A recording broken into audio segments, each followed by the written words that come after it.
Hello, this is Valerie Aiello, and you are listening to Idea Diary. Thanks for coming back to my office and hanging out. Today I wanted to talk about the Great Resignation. I feel like that's a thing that's happening, or at least people are talking about it. I'm not sure how true it is. You know how polls are. Who took the poll? How did they get these numbers? But apparently a lot of people aren't going back to work. For one reason they're saying is because of the unemployment and the big checks and the extra money people are getting just staying home. I guess if you're getting enough money and it's more fun to stay at home, people are just choosing that. But I think something else might be happening, which is that people are figuring out, oh, I don't have security even though I thought that I did. So if I don't have security, I might as well be taking chances and building my own company, or that they're ultimately just realizing they're not that happy doing what they're doing, and maybe their company went under during shutdowns or something, or maybe they got transferred to a stay-at-home job and they're realizing, okay, this is not really fulfilling my soul or whatever. And they're looking for something new, or they're realizing, hey, there's a lot of companies out there that need help that I probably would have more fun at or get more benefits from, or just in general learn more. Kind of using that as a way to climb the ladder and to get ahead because other companies are looking for great employees. So whatever the reasons are, I just kind of wanted to go over some things that I've been hearing. So I heard that the Hamptons, which is very much a community of people that have a lot and people that work in these kind of service industry jobs. So it's a very unique situation to where there's people with tons of money, and then there are these people that work for the people with tons of money. And these people might have 2 or 3 jobs. And a weird thing that is happening is that, say, there's a nail salon and they might have 7 nail technicians, have gone down to 2 nail technicians. And the people that are used to being able to just walk in and get their nails done are now having to make appointments, and some month out appointments just to get things that they've been able to immediately get serviced. And one thing that's happening is the salon owners can't compete with these people just going on with their employees, just taking on-call jobs and going to people's houses and working directly with the client. And those nail technicians and people doing hair are realizing they don't have to share their money with the salon. There's plenty of money to get just doing at home, getting their own clients and having their own company doing their own thing. And there's tons of jobs like that. There's tons of manicurists, there's tons of hair salon people, there's tons of lawn workers that have been used to working for these companies, and now they're realizing if they just take the leap and go on their own, they actually can make more money. And this is just a special time where just going on your own and finding your own clients might have been a risk. Now there's just a million people everywhere. Every time they're getting a job, they're getting referred, and there's more work than they can handle on their own. And so they're just starting their own companies. So there's that. I don't know if that's a bad thing necessarily. I think that goes into the thing where commercial rent is being hurt. Why are these salons having all these chairs and paying all this commercial rent when maybe the tides are changing and the way that people are wanting service is changing, much like the dining at home industry, much like the groceries delivery industry coming back. Maybe the world is just changing a little bit and people don't necessarily want to go to the salon. I would prefer going to a salon over having somebody come in my house, but that's me. I'm also one of those people, I'd rather just go into the grocery store and get what I need than to plan ahead and order it online and wait for it to be available the next day at a certain time, and then not get all your groceries that you wanted because they have to swap it out because something's not available. I can't do it. But I see the value, and if I had to do it, I definitely could figure out my own special way to where it was fun for me. I did do the pull up to order my Michael's supplies, and just pulling up and having them drop it off at my car. That was pretty good. I did like that because that was a very specific item and I didn't need it right away. And when it was ready, they texted me and I just went over there and parked in the space and they brought it to me. So that was definitely fun. Plus, it was cheaper if I bought it online, that gets me every time. If I can find like a coupon version of something, I'm into it. So going into the risk thing. So the risk, finding your own clients, for some reason at this moment isn't a problem. So that's the reason why people are quitting their jobs. And people are realizing their companies might not have enough money to stay open if there are no customers for 1 month, 2 months, 3 months. So even though they have this secure job, there's a lot of companies just firing people because they can't afford to keep paying everybody. But they're hoping these people will still be available in 2 months or 3 months or whatever it is. So the stability that people thought that they had, it's not necessarily there anymore. So people are getting side gigs and creating their own businesses at home while they have these companies, or while they're working for these other companies, because they need leverage.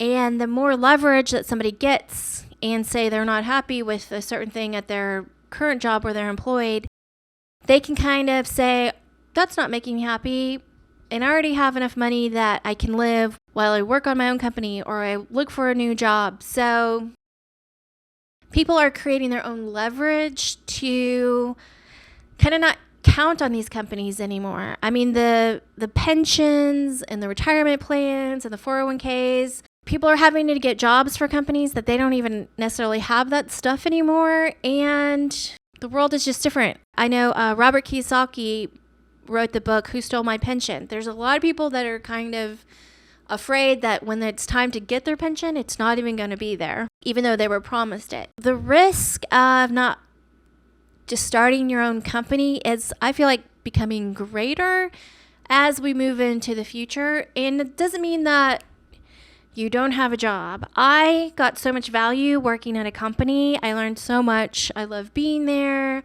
It was the kind of job where I wanted to show up 3 hours before it was time to start, and I wanted to stay 3 hours late. And it was just like, that's all I wanted to do and think about was working, because it was just fun, and I was learning, and I felt like I was making a difference, and I felt like I was rising to the top and doing the best that I could, and I felt like I was making money for the company. So having jobs is not a bad gig.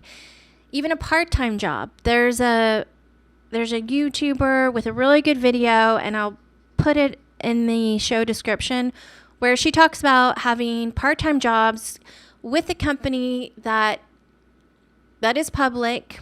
So Costco, Home Depot, there's a million of them. So her kind of trick to retiring with $1 million, and if you haven't been working on that and say you're a little bit older, her little trick was to take a part-time job, stay at Home Depot, and you don't take home any of your check.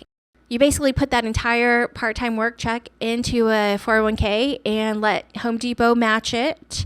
And then you buy stock in Home Depot, because as an employee, you will get a discount to buy Home Depot stock. And you just kind of work 20 hours a week or so, and you might not necessarily...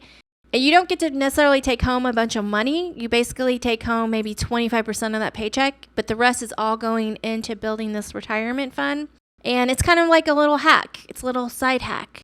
And I just thought it was the greatest idea, and the way she explains it is wonderful. So I'll link that video in the show notes, because I do think it's like a little trick. I'm on this path where I'm trying to figure out, okay, how can I buy crypto without trading real world dollars for crypto dollars? So I was thinking, you know what? If I did the Home Depot job hack and not take home a paycheck, just put it all in 401k and invest all that money and say work it for a year just for fun, and say invest all that money into crypto.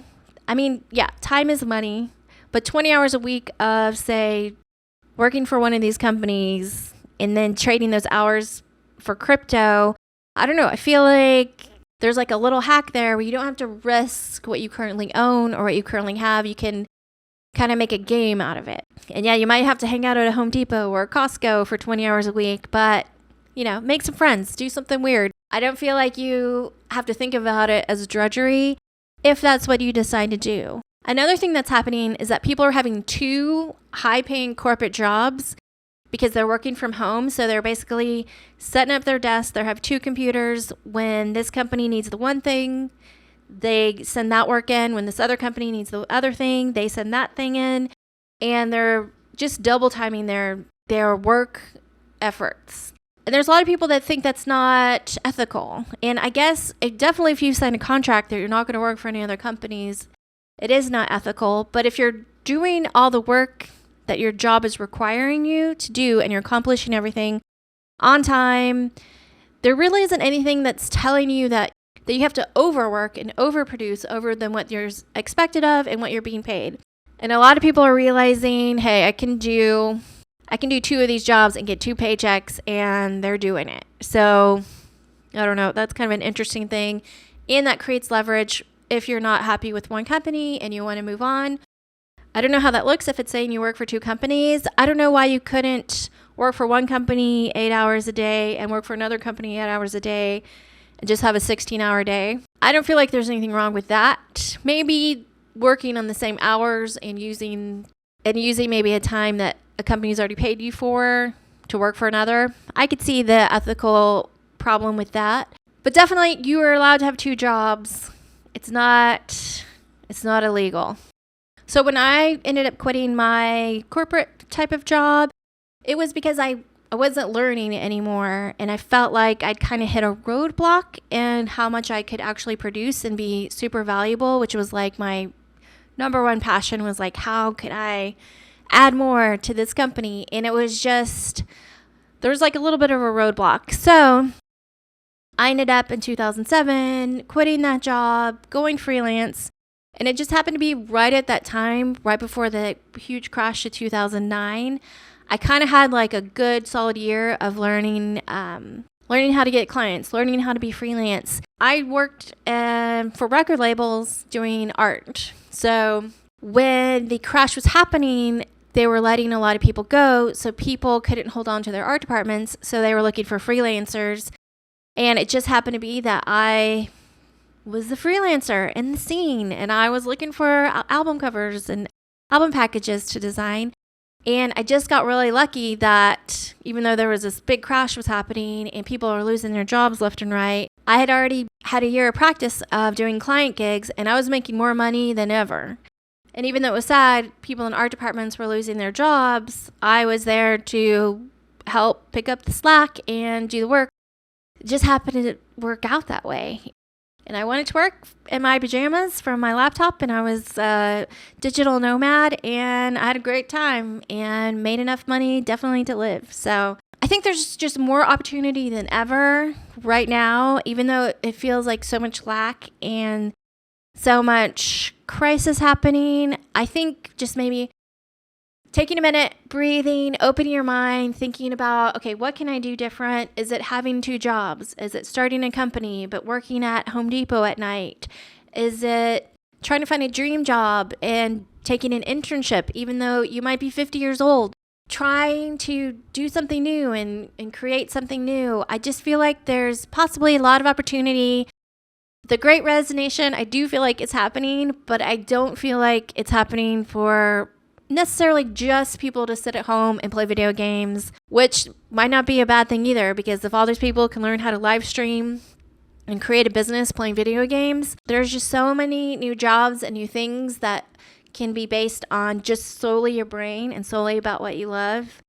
It's out there and you got to find it. And that's the show for today. Today's show is brought to you by the song of the day, which is Letting Up Despite Great Faults. And the song is, one second. The song is not from this album, but this was my album of the day that I was listening to. So I start my day with a vinyl record and I do some music research. So Letting Up Despite Great Faults, I woke up and realized they released a new song today, which is called Gemini. And I definitely recommend you go listen to it and go check out their other albums. They're a shoegaze, dreamy, a little bit of distortion, just kind of a cool rock band. So if you like New Order, My Bloody Valentine, all that kind of stuff, you're probably going to like this. And that's the show for today. So I will see you later. Bye.